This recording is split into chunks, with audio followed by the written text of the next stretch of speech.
Dan, it's still a tight race between the two incumbents, Ed Smith and Timothy Barrett, but newcomer Tyler Williamson has pulled ahead, and if he is elected, it will mean a lot of firsts for the city of Monterey.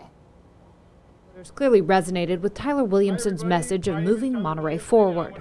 I think me being the first African American, and I'm assuming the first openly LGBT person, and perhaps maybe the youngest person to be elected to City Council in Monterey, I think that there's a lot of opportunities here to have a voice be heard, and I think it's actually a representation of the community as well, because there is a lot of diversity in Monterey. The 31-year-old and longtime Naval Postgraduate employee took on council members Ed Smith and Timothy Barrett and fellow newcomer Terrell Maddox. He credits his campaign success to hardworking volunteers, endorsements from local politicians, and a one-vote strategy.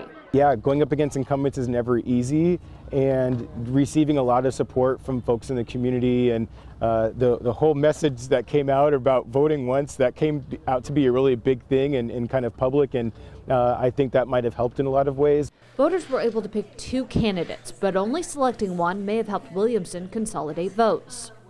I know some of the print advertisement was encouraging people to do a one vote. People make their own choices based on the person that they feel is most qualified. So for me, I just try to be totally transparent and advertise who I was and what I stood for. Smith is in second place, and if the numbers hold, he'll keep his seat, but fellow incumbent Barrett will be out.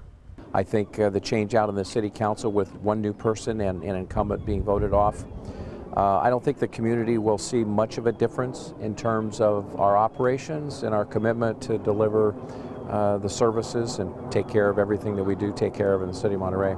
But Williamson's message is all about change, and one of the big promises he's made is to bring more affordable housing to the peninsula. So I'm trying to make sure it's clear that it's nothing extreme or dramatic. It's just about trying to find those next steps that allow us to move forward.